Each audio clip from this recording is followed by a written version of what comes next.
This is definitely not your typical floor pan in a Fox.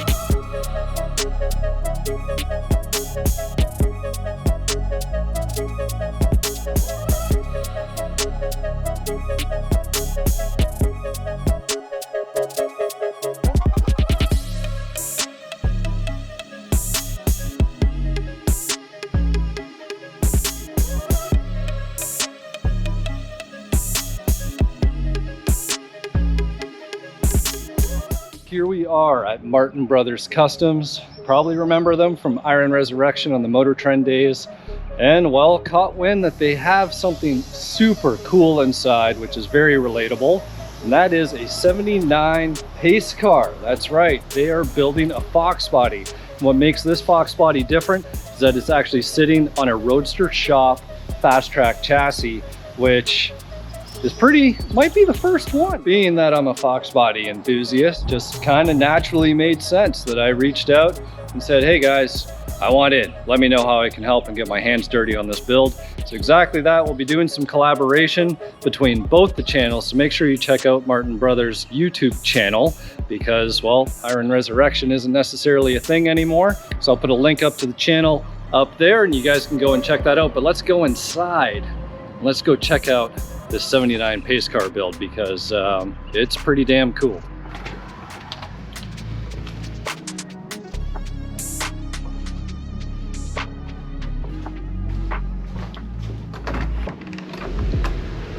Man, it's so nice and quiet in here right now. Everybody's like gone for lunch or taking a break or whatever it is, so we don't hear any hammering or grinding or anything like that. Oh, this guy's gonna make noise. What are we working on? I'm making a die for my ram's head. Nice. So, Man, look at the size of this vise. yeah. Jeez, I need one of those. So before, when I first started working here, and Joe's like, hey man, why don't you use that vise? I'm like, okay. How many did it take to lift it up there? Just me. Jeez. It's heavy though. Yeah, no doubt, man. So this is what they call a soap bar die. It's like for a planishing hammer. Right. But this specific thing is called a ram's head. It's for dismounting and working on the body itself. So I'm making one similar, but that'll fit that radius where that weld seam is. Oh, nice. So it'll, and the cool thing about these is that it sits on a post and it's able to wobble a little bit and dance around and move. So like all these dies and heads, like that'd be similar, because didn't you guys make something similar so you could like make this specific body line? A crisper die for the Pool Max. Yeah. So the Pool Max is a reciprocating machine.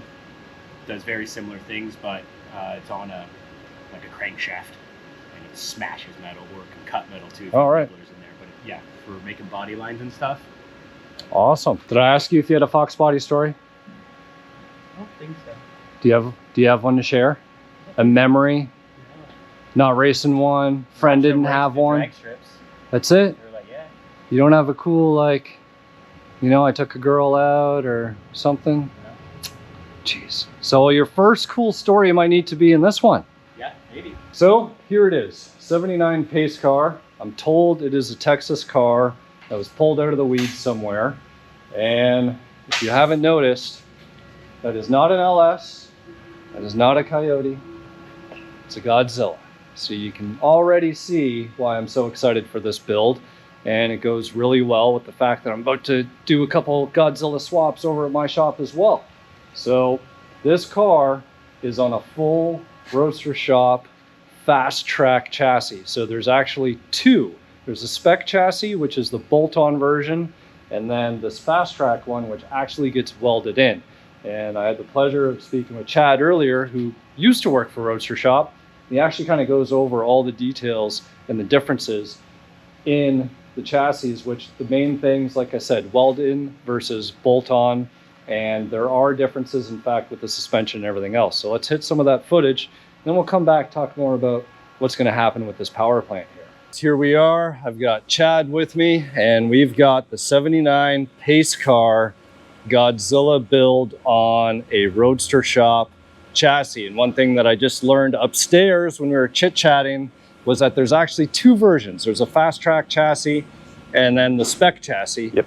And we're going to go into details. This is the fast track, which is welded in. So Chad's going to go over some of that, and we'll look at just how this power plant fits within there. We'll talk a little bit about how the suspension differs, and most importantly, the frame and everything else, because it's a challenge possibly to whether you're DIYing this in your home garage or you're in a custom fab shop like we are here. So we'll just start from the front and we'll make our way rearward. Starting right at the front here, you can see where they've got this very convenient notch with a slot in it, and there is a factory hole that you basically trim all of your inner fenders out to, and you just line up that hole and it basically lines up all your axle center lines and everything. So super easy. Right. Once you cut out the entire floor. So out of curiosity, did you have to brace anything inside before you cut? Yeah, and anytime we get a car up on a rotisserie and like have it sandblasted or anything like that. So you do like some cross bracing and everything else. Yeah. And did you find that it fit well out of the get-go, or like was this Foxbody a little twisted, needed some persuasion? Actually, it was like perfectly snug. Okay. Like I think the measurement was exactly the same because we like pulled out just a little bit and it went right down into its place. And I'm sure with the floor and all the frame rails and everything gone, it would actually make it easier to kind of flex and move a little bit. We still had the bracing in at that point. Yeah. So it was tied to the factory position yet, but it actually just like, it was a perfect dimension. It just slid right down on it. We didn't have to do anything. We had probably what was holding us up was we had some damage to the inner rocker that we had to straighten out. So that was probably where it got hung up, but it was a tight fit. Right. So yeah, we used this to locate it forward and back. And then obviously we stuck some wheels on there and double checked that we were good on our rear wheel center line. And basically just have it, the body is actually welded into place now at the rockers, but up here we've just tacked it because eventually we're going to build a whole new core support and inner fenders for this car. We're going to have a lot of components up here. So we want to make something new that looks like it was built for those components and not like we're adding brackets to hold everything. We want something real nice in there. Gotcha. The steering rack is a Woodward Engineering, if you can see through there. It allows the center line of the rack to drop down lower so you can set the engine down lower and have more oil pan clearance. So when you're getting these big engines like the Coyotes and stuff and the Godzillas, you can set the motor down a little bit lower so you can stay out of your hood. And actually this hood, we had to do a little bit of cutting right here around this throttle body, which will eventually probably change to a larger one. Yep. But this particular car already has a factory scoop that's about 1.5 to 2 inches high, and everything is still going to fit underneath that. So wedging that thing in there with staying out of that hood, that's pretty awesome in my opinion. Oh, for sure. And it's the same thing with the Coyotes and everything else. A lot of people with the Foxbody specifically, they want to run a factory hood.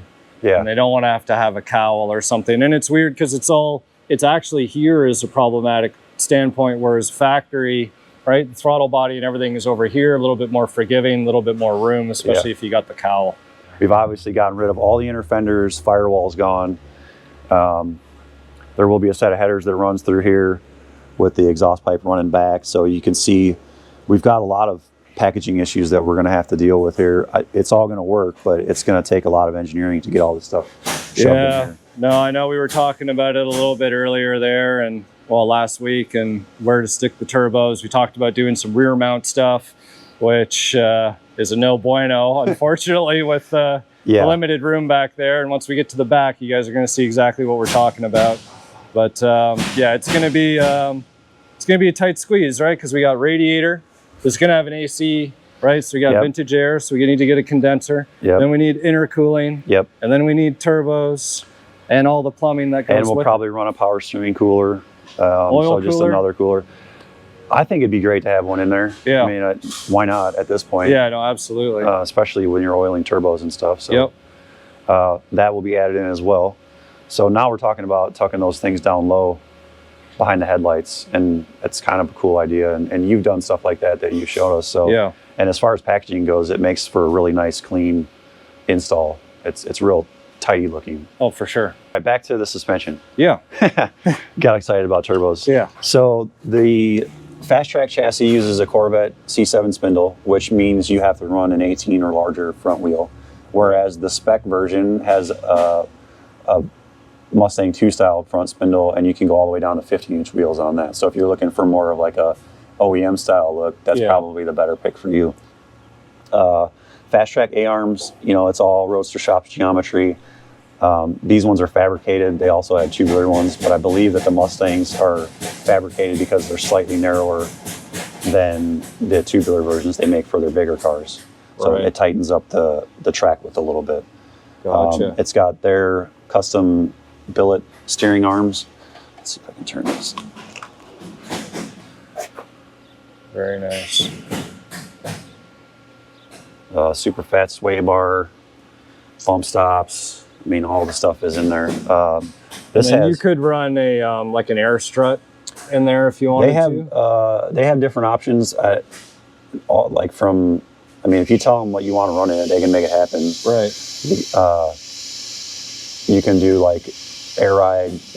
They've got several versions of coilovers. This is just a factory tuned one. Yeah, notice there's no spring in there yet. Yeah, we run those off so that we can push, like you can see we've been measuring wheels and tires.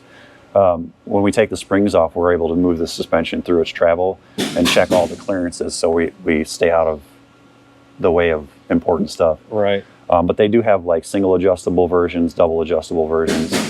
Just depends on what you want to use the car for. No, for sure. Brake lines on it, all pre-bent and made, ready to go. Yeah, so when you buy this, you pretty much have the option. You can do bare frame. Yeah. And then from there, it's like, okay, I want this motor, I want this suspension, and right down to the brake lines, you're pretty much getting this fully assembled. You're just dropping your car on top of all of this. And they even can powder coat it for you. So if you really want to just, like if you did the bolt-on one, you could really just set your car on it and start going from there. So like, and which saves you a lot of time because you figure if you've never torn a chassis down like this, you know, it's going to take you a while to figure it out, which they do send you a really good set of instructions with every chassis on how everything goes together, what your camber, caster, alignment specs need to be, all that stuff. They've got it all ready for you. They've got spring rate calculators in there for you if you want to change your spring rates. I mean, they've got it all figured out. So it makes it a lot more user-friendly. And I do think that they're working on like engine bay panels and stuff that are just like you fold them up and put them in. So like inner fenders, firewall packages. I've seen that they've got some of that stuff figured out too. So, I mean, they're getting it all. For the guy at home building one in his garage, it's getting easier and easier. You should consider that time is money. So we just talked about, right? So think about it. If you were tearing one of these cars down like this and you were getting new control arms, new sway bars, new bushings, you're pressing, doing all these things, when you can just have it all brand new, ready to go, like there's a benefit to that. I know it's not in everyone's budget, but if the budget is there, it's definitely something to consider. This is definitely not your typical floor pan in a Fox, and I think that this is going to showcase or demonstrate the massive difference between the Fast Track versus the SPEC, right? So the Fast Track, you know, this is our main outer rail here, and that basically determines where you set your body to. So there's a couple ways you can do it when you're setting your body on this thing. The pinch weld, a lot of guys like to just cut the pinch weld off and just make it flush all the way across the bottom. Right. I like to use the pinch weld to weld to the new chassis too, but also it picks the car up, picks the body of the car up like another 3/4 to an inch, depending on how thick that is. And it helps a little bit with like engine clearance, and just I've ran into some situations in the past where I've slammed them down and I wished I had that little bit extra clearance. So I've learned to just embrace that, and we're going to end up building a rocker cover anyway, right? And it'll still look low, so you're not going to really know the difference. But for sure, really, you've got, you know, 3/4 more room or an inch more of headroom in here. And then your motor's not sticking through your hood a little bit. But that's all. I mean, if you want to slam it, you can slam it. So I guess what would happen is if you took the pinch welds out, this would almost be flush right here. Exactly. I got you. And so it's just something that, you know. It's like it's body dropping. Yeah, and it's kind of like just experience of having done these a few times. Yeah. So that's just my preference on how I do it. But anybody, I mean, just mock the car up, and if it doesn't look low enough, put it all the way down and flatten it out. Yeah. The main difference, like with that spec chassis, is you got a different style rail that comes through here that's got like a recess in it, and they give you some weld bungs to weld in for bolting it to your car. And that factory sub rail just kind of sits right down in there. Yeah. And then it's got like a little bit different cross member where the rear floor panels sit down inside of it like that. Everything is gone, and it's just a flat bottom now, and we can make real simple flat floor pans, which he's got built on both sides now. He doesn't have any beadwork in there yet, but we're going to put the seats in there and figure out where we want to tie in our bracing for our seat bolts. So we'll finish all of that first and then tie our floor pans in. Yeah, so for you, I guess, Foxbody guys out there that know the traditional frame rail coming in here, and typically, right, you'd have your subframe connector that you've welded in place that would run along here. So that's what he's saying. The spec chassis has that configuration on it, which allows for the bolt-on option, whereas this one, you don't have that. So much different in terms of the design, but you get to determine where you want your frame and where you want the body relative to the frame to sit. And that could be all the difference for things like, we got T56 here, I presume. You know what I mean? Larger transmission, or maybe where you want that shifter sitting, or where you need the motor and everything else to sit. It all plays into those measurements and the geometry that you're after. Yeah, and it seems like engine transmission packages are getting larger and larger, so it just becomes more and more. Now the spec chassis will fit different engine transmission combinations underneath the stock floor, so you won't have to do all this. This one's got a super low ride height, so I think we're somewhere between 4.5 and 5 inches, and I don't want anything lower than that. I want our customer to be able to drive the car and not have to worry about scraping stuff. So that's why on this particular one, it seems like everything is so high. Yeah. And then, you know, we've pre-built a lot of the exhaust, and so we've made our sheet metal get as tight to that as we possibly can, just to save floor space for the seats. And you know, you got carpet that stacks on it and all that. The drive shaft tunnel is about as narrow as we can make it, and what we actually did was we raised it up slightly. We're going to end up putting a channel in here with a flat bottom like plate, and we're going to run all of our fuel lines and stuff behind that plate. So all that stuff's going to sneak up into the trans tunnel and then run forward to the motor from there. Just so we don't have anything hanging down the chassis, it'll be a nice way, because otherwise everything would be below the chassis or running through the car, and I'd rather keep it outside the car. Right. And then that plate will block it off. So amazing. Yeah, so if you guys haven't noticed, right, there is exhaust hiding here, and that's sort of like the claim to fame of the visual underside of anything Roadster shop, is that exhaust running through the frame. There we are right there, what he was talking about. You can see the drive shaft sitting right in between, and that exhaust is actually, in this case, is right, not like a traditional Fox. It is not the lowest part on the car anymore. I guess here's a really good visual too, right, of where everything meets in the rocker panel area. And of course, everything's been chopped out of this particular car. And whether you have the spec chassis or this fast track, you're going to have tons of wheel tub room for whatever wheel and tire that you want to run here. And this, I guess, is a really good demonstration of how nice everything is welded and it fits and everything else. So on the bolt-in version, I guess, where would your main bolt-in points be on the spec chassis? I know they add a couple right there in the floor. A lot of times, I don't know exactly on that one, but a lot of times they'll use like leaf spring mounts or things that are already in the body. So it's super convenient to use. And both chassis will allow like a 345 rear tire. So that's pretty significant tire, especially on this little car. I mean, so we got here 345, 30, 19, 19 by 12. Yep.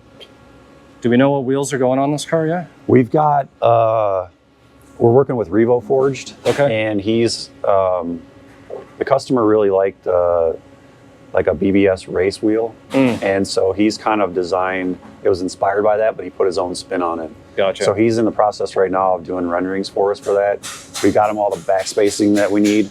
So right now we're just what we're trying to do is we're gonna have some dish, and they're kind of concave wheels. So we're trying to make sure that we can get some concave to the front, and because our offset is so much different up there, we don't want a flushed out wheel. We kind of want them both concaved. Or it'll be more in the front than the back, or it'll be more in the back than in the front, but we do still want some. Yeah.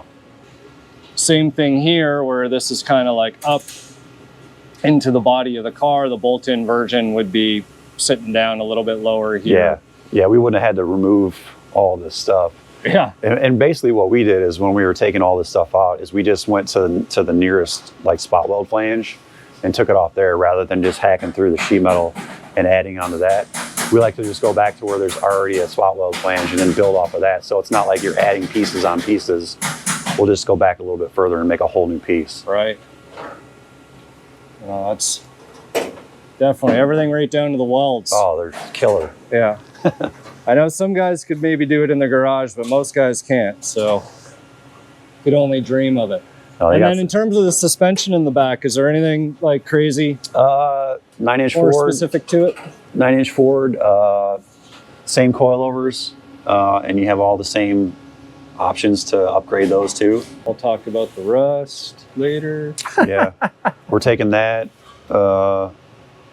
door out for the gas filler, and we're going to put the gas filler back here. Oh, right. There's one modification we're doing. Yeah, I think we're doing flush fit glass front and rear now. Oh, we talked to you about that last week. Right. Yeah. We'll go ahead and do that. He wants to preserve the sunroof. Yeah.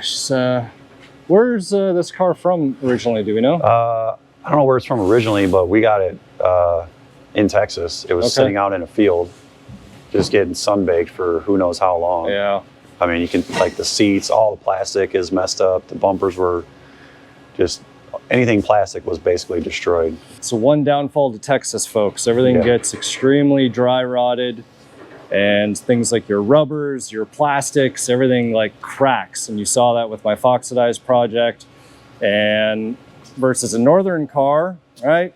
Salty roads, you might have a bunch of undercarriage issues, which actually, this is actually a really good point, right? If you got rusty floor pans or rusty frame rails, the Fast Track chassis is kind of the one for you, because like that's all cut out in the front. Like guys, imagine if you had rotted frame rails and your strut towers were bad. Well, this just solved all of those issues. So new floor, no need for the strut towers. You're not doing any of that. Radiator support in this case could have been retained in reality, but in this particular scenario with the turbos, we'll get, you know, custom tubular fab, I'm sure. And yeah, that's I guess another way of looking at it. So if you guys are unfortunate with the rust, this is kind of the way to go. What's the availability on sheet metal for these? So you can actually get a complete floor pan from like late model restoration, and you can do a full section for the rear that has the spare tire well. The problem that you get into, like you can buy the frame rail sections and stuff, but honestly, the amount of time and effort, this is probably a way lesser path of resistance. Because I was surprised that like when Nick was trying to find sheet metal, like he's like, there's not a lot of aftermarket sheet metal yet. Yeah, like, well, there was a lot. And amazingly enough, it seems like some stuff is drying up. The one piece that's really, I don't know if it's available, is actually this whole cowl section. So a lot of cars, guys forget to latch the hood down, they've flown up, and then when this does this, literally just folds that right down. So this is always one that's nice to see that hasn't happened. You can get kind of the inner apron sections here. I know our pieces from what would be the strut tower forward are optional, but yeah, like it's not like your old Camaro or Mustang where you can literally buy, like I'm sure this is everything on this car's aftermarket minus the roof. No, even the roof is. The only thing that's not aftermarket on this car is like the structure inside. Right. But every single piece on this car has been replaced. See, Fox bodies will get, see, this is what everyone's wondering is when is there just going to be like a shell available that you can just buy. So then you just buy that, buy your frame, your chassis, away you go. I don't know, man. I think we might have covered everything here. Sweet. So I know you got some other stuff to do. That was one take. That was awesome. Yeah. No, I appreciate it. No problem. All right. Do you have a Fox body story? Fox body story for me would be, I always liked the notchbacks better than the fastbacks. Right. Because there was a kid in my high school that had one, and I think it had like weld racing wheels on it, and it sat like it was raked out, and it had like half drag tires on the back, but it just had that sound. That's the old the Flowmaster 2-chamber. Exactly. Yeah. They all sound the same. So like, I think he lived fairly close to me, so you know you'd hear it. Yeah. And I would always just look out for it, but it was just a little burgundy notchback, and I thought it was cool. Nice. You want to share your Foxbody story? You gotta have one. I don't have one. Come on. You drive an E36, you have one. My dad had a notchback. Speaking of the mic now. 1989 5.0. Black, gray cloth interior, and I think it was a manual. And you never like took it joyriding? No, I was probably 10. Oh. Maybe I did drive it down the driveway, but that's about it. All right, so as you can see, 7.3 Godzilla motor. It's already got the Holley intake, Holley high mount accessory drive system on it. I believe a set of mast heads and camshaft, which that might get revised, and we'll talk about that maybe later on this one, but maybe when we're like deep diving into some of the motor stuff. Obviously, we want to be conscious about how much power this thing is going to make, and make sure that we have all the right parts that are going to work together, because it's going to be a set of snails on this car. So twin turbo, most likely going to be mounted down in the fog light area of the bumper, because you will see there's some challenges with the chassis. Although it's great there's no more strut towers, the problem is trying to run exhaust piping and tubing and get it back to where it runs.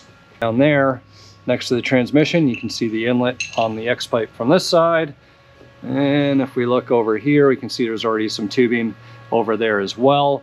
And I was actually doing some filming earlier of Adam doing some welding on getting the V-band fitting on the end of this pipe, and then doing some mods to this flex pipe here as well.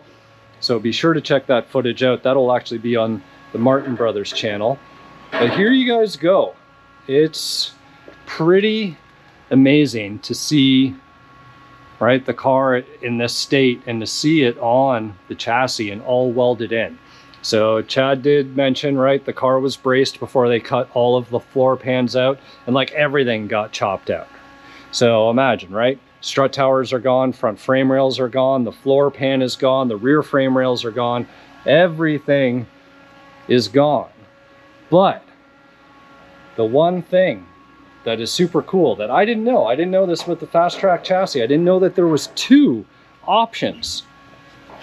I'm going to show you guys in some of the drawings, is that it does not sit lower than the pinch weld. In fact, you can't even see it beyond the pinch weld. And if you wanted, you could actually delete the pinch weld and get the frame even higher, because right now the frame is sitting flush with this pinch weld all the way down along the bottom. And that is where, I guess, the main structure is on the Fast Track version of this chassis, because on the SPEC chassis, the main, I guess, frame runners are more in the traditional spots of where the front frame rail, right, then meets the rear frame rail, and then everything can bolt on accordingly. There is a request, folks. A couple requests. Need a roof. Need a roof with that has a sunroof and is in better condition than this. Any of you guys out there happen to have a complete roof? All right, we need it chopped here and accordingly, right down here maybe somewhere, so we get the whole assembly rust free. That would be fantastic. Another need, a full dash. So the actual dash frame, this one is just Texas heat soaked, baked, and it's not going to survive. So we need a whole new dash. And then if anybody has a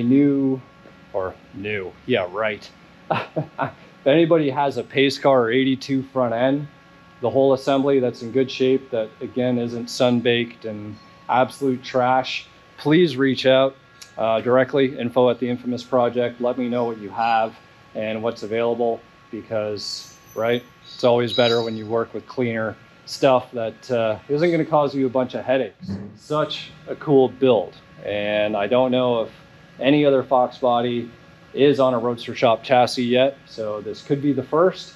I can't guarantee it'll be the first one running and driving, because you never know how other people's projects are going. But this project's going to take a while, guys. The amount of time and effort that goes into all the little things, and right, just even working with Adam on this exhaust and seeing what goes into a custom exhaust setup and the welding, like said, pretty much just the exhaust system alone is 2 full weeks of time that it takes to TIG weld it, get all the angles right, and do everything. And you got to think, right, between all the turbo piping, the mods that need to be done to the motor, it still need to do some custom headers, so that way we can get them to the turbos. So it's going to be a project. So although it looks pretty cool, even the way that it is right now, it's got a real long way to go. But I'm here to keep you guys updated and give you guys some in-depth information on how this build goes along. So hopefully you guys follow along and you enjoy it. And of course, make sure to check out the Martin Brothers YouTube channel and follow them on their socials. And that'll give you a whole comprehensive overview of this car and build moving forwards. Thanks for tuning in. We'll see you guys next time.